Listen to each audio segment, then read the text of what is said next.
soo dhawaada saaxiibayaal waxaan doonayaa in idinla wadaago faahfaahin degdeg ah oo ku saabsan dagaalkii ka dhacay duleedka degmada Beled Xaawe ee gobolka Gedo. Sarkaal sare oo ka tirsanaa ciidamadii Jubbaland Axmed Madoobe ka amar qaata oo dagaalkan lagu dilay maxaabiis laga qabtay dhinaca ciidamada Jubbaland xiradii oo si guud ay ciidamada dowladda federaalka Soomaaliya ula wareegeen xogo iyo macluumaad dheeraad ah oo ku saabsan dagaalka aroortii hore ee saaka ka dhacay duleedka degmada Beled Xaawe ayaan doonayaa in kula wadaago muuqaalkan. haddii aad nagu cusubtiin nagu soo biro ka mid noqo saaxiibada nagu xiran aragtidaadana qaybta faalada ama commentiga kaga soo dhiiba hagaagkan ku bilaabo. waxaa degmada Beled Xaawe duleedkeeda gaar ahaan tuulada Reeyahdo Amiin oo 5 kiiloomitir u jirta degmadaasi guud ahaan la wareegay fariisin ciidan oo halkaas ay ku lahaayeen ciidamo ka amar qaata Axmed Maxamed Islaam Axmed Madoobe, ciidamo ka amar qaata Cabdirashiid Janan kuna magacaaban taliyaha nabad sugidda Jubbaland ee dowladda federaalka Soomaaliya kol hore ay magacaawday. waxaana xeradaasi ay kula wareegeen dagaal xooggan oo salaadii subax kadib halkaasi ka dhacay iyadoo oo khasaare isugu jira dhimasho dhaawacna uu ka dhashay. waxaase la diiwaan geliyay in khasaarihii ugu badnaa uu ka dhashay tan iyo markii uu qarxay dagaalka u dhaxeeya ciidamada dowladda federaalka iyo kuwa maamulka Jubbaland kana dhacay degmada Beled Xaawe ee gobolka Gedo. dhimashada waxaa la soo warinayaa ilaa 10 inay kor u dhaafayso halka dhaawacana uu si cagacageenayo ilaa 20. waxaa shakhsiyaadka la xaqiijiyeen dagaalka saaki uu ku geeriyooday ka mid ah sarkaalkii ugu sareeyay ciidamada ka amar qaata Axmed Madoobe ee Jubbaland ee ku sugnaa degmadaasi isla markaana kol hore soo noqday taliyihii booliiska degmada waa taliyihii booliiska gobolka Gedo Xuseen Kiif. sida xogu ay tilmaamayaan dhaawac soo gaaray ayuuna u geeriyooday sida ay xaqiijiyeen saraakiil ka tirsan ciidamada dowladda federaalka ee Soomaaliya.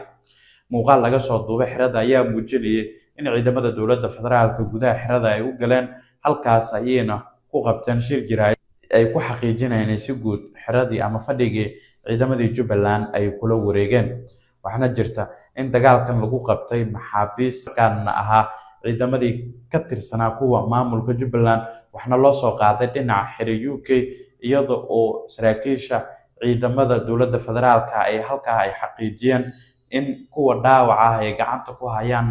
la baxnaanin doono kuwa kalena ay gacan magangeliya ama amaana ay ku jiraan. waxaana qaybtooda ciidamadii ka dagaalamay duleedka degmada Beled Xaawe gaar ahaan tuulo Amiin la sheegay inay u baxsadeen dhinaca xuduudda Mandheera halkaas oo ay saraakiil ka tirsan kuwa Jubbaland ay kula baxsadeen halkaasi. waxa ugu ay tilmaamayaan in halkaasi xaalad deganaan ah imikan laga dareemayo rasaastiina ay joogsatay mana jirto war rasmi ah oo ka soo baxay dhinaca ciidamada ka amar qaata Cabdirashiid Janan ee dowladda federaalka Soomaaliya taabacsan iyo garabka dhinaca Jubbaland ee dagaalka saaka ku jira. wixii warar ah iyo macluumaad ah ku soo kordha wararkeena warbixinadeena dambe ayaad ku daawan doontaan. nala sii jooga saaxiibayaal nabadgelyo. meeshii talisku Axmed Madoobe uu soo dirsaday shacabkii ducadooda Ilaahay waa aqbalay waa jabaan ka baxay meeshii ciidamada xoogga dalka Soomaaliyeed gacanta ku haya waa la guuleystay. والسلام عليكم ورحمة الله وبركاته. اوكي هذا ما صدق maxaa guray ciidanka waddanka Soomaaliya uu guuleystay dhamaan ciidamada Soomaaliyeed aad korsado waxa weeyaan adawgii waad arkaysaan ofiiskooda hadda aan ku sugannahay waana إن شاء الله بالله كريم مرضى ميل اسكو أروسيان أما ميل وشيء دوني سجل دوني إن شاء الله بالله كريم إلى حقيقة كرجال دونا وأنا قولي سني دمان إذن كقلب كسيدة الصوماليات وعليها هيقول ما تأوسه هويتي هذا جوان ركان في السبب هو يعني عليها هيقول قول شكو معها لو معها ويسيس عندنا إن شاء الله بالله كريم ولست horta meeshii ay ku dagaalamayaan isbaarada ay ku dhiganayaan shacabka Soomaaliyeed waalidkood iyo walaalahooda iyo ehelkooda arxankooda ahaa ee biyaha ay aga gooyeen isbaarada taale qof habaara sidiisa meel ma fadhiyo meel lama istaaga waa habaarin shacabkoodiiba habaaray dadkoodiiba habaaray ehelkoodiiba habaaray marka carrada dhan baa diiday carrada dhan waa laga guuleystay insha Allah. waa kuwan dhufaysidoodii waa kuwa dhufaysidoodii وكوا ciidan ka xooga dalka Soomaaliyeed meel walba joogan guul insha Allah guul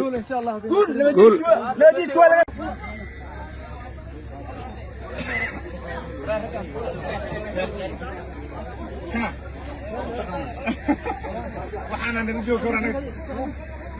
maradi ma la kor soo dhawaada saaxiibayaal waxaan doonayaa in idin la wadaago faahfaahinad degdeg ah oo ku saabsan dagaalkii ka dhacay duleedka degmada Beled Xaawe ee gobolka Gado sarkaal sare oo ka tirsanaa ciidamadii Jubbaland Axmed Madoobe ka amar qaata oo dagaalkan lagu dilay maxaabiis laga qabtay dhinaca ciidamada Jubbaland xiradii oo si guud ay ciidamada dowladda federaalka Soomaaliya ula wareegeen xogo iyo macluumaad dheeraad ah oo ku saabsan dagaalka aroortii hore ee saaka ka dhacay duleedka degmada Beled Xaawe ayaan doonayaa in kula wadaago muuqaalkan haddii aad nagu cusubtiin nagu soo biro ka mid noqo saaxiibada nagu xiran aragtidaadana qaybta faalada ama commentiga kaga soo dhiiba hagaagkan ku bilaabo waxaa degmada Beled Xaawe duleedkeeda gaar ahaan tuulada Reeyahdo Amiin oo 5 kiiloomitir u jirta degmadaasi guud ahaan la wareegay fariisin ciidan oo halkaas ay ku lahaayeen ciidamo ka amar qaata Axmed Maxamed Islaam Axmed Madoobe ciidamo ka amar qaata Cabdirashiid Janan kuna magacaaban taliyaha nabad sugidda Jubbaland ee dowladda federaalka Soomaaliya kol hore ay magacaawday waxaana xeradaasi ay kula wareegeen dagaal xooggan oo salaadii subax kadib halkaas ka dhacay iyadoo oo khasaare isugu jira dhimasho dhaawacna uu ka dhashay waxaase la diiwaan geliyay in khasaarihii ugu badnaa uu ka dhashay tan iyo markii uu qarxay dagaalka u dhaxeeya ciidamada dowladda federaalka iyo kuwa maamulka Jubbaland kana dhacay degmada Beled Xaawe ee gobolka Gado dhimashada waxaa la soo warinayaa ilaa 10 inay kor u dhaafayso halka dhaawacana uu si cagacageenayo ilaa 20 waxaa shakhsiyaadka la xaqiijiyeen dagaalka saaki uu ku geeriyooday kamid ah sarkaalkii ugu sareeyay ciidamada ka amar qaata Axmed Madoobe ee Jubbaland ee ku sugnaa degmadaasi isla markaana kol hore soo noqday taliyihii booliiska degmada waa taliyihii booliiska gobolka Gado Xuseen Kiif sida xogu ay tilmaamayaan dhaawac soo gaaray ayuuna u geeriyooday sida ay xaqiijiyeen saraakiil ka tirsan ciidamada dowladda federaalka ee Soomaaliya muuqaal laga soo duubay xirada ayaa muujinayay in ciidamada dowladda federaalka gudaha xirada ay u galeen halkaas ayayna ku qabteen shir jiraay ay ku xaqiijinayaan si guud xiradii ama fadhigii ciidamadii Jubbaland ay kula wareegeen waxaana jirta in dagaalkan lagu qabtay maxaabiis kan ahaa ciidamadii ka tirsanaa kuwa maamulka Jubbaland waxna loo soo qaaday dhinaca xiri UK iyadoo oo saraakiisha ciidamada dowladda federaalka ay halka ay xaqiijiyeen in kuwa dhaawaca ah ay gacanta ku hayaan la baxnaanin doono kuwa kalena ay gacan magangeliya ama amaana ay ku jiraan waxaana qaybtooda ciidamadii ka dagaalamay duleedka degmada Beled Xaawe gaar ahaan tuulo Amiin la sheegay inay u baxsadeen dhinaca xuduudda Mandheera halkaas oo ay saraakiil ka tirsan kuwa Jubbaland ay kula baxsadeen halkaasi waxa xogu ay tilmaamayaan in halkaasi xaalad deganaan ah imikan laga dareemayo rasaastiina ay joogsatay mana jirto war rasmi ah oo ka soo baxay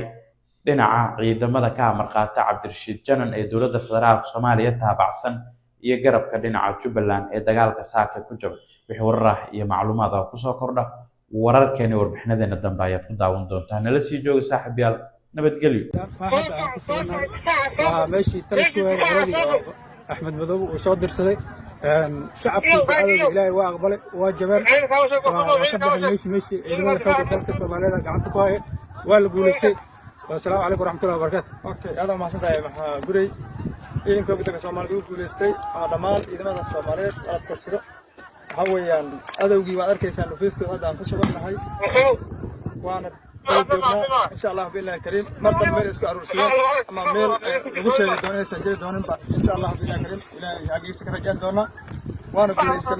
قولي سني دمان إذا كقلت كسيدة الصوماليات وعليها هيقول ما تأوسه هويتي هذا اللي بعد ركان في السبب هو يعني عليها يقول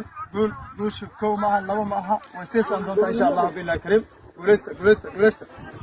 حتى ماشي كل دجالميان إسبارة كل دجانيان شعب الصوماليات والد كودي ولا هذا أهل كودي أرحم كودا ها بيا أجوين إسبارة تالي قفها بارسي سو مال مفردية مال لما يستاجر وهبارين شعب كودي بهواري دت كودي بهواري أهل كودي بهواري مركا عرض دم بعد عرض دم ولا يقولس إن شاء الله أكو عند فيسدودي أكو عند فيسدودي وكوا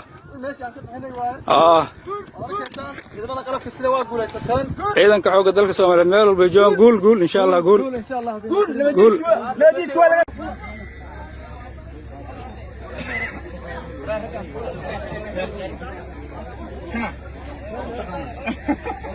waxaan nidin joognaa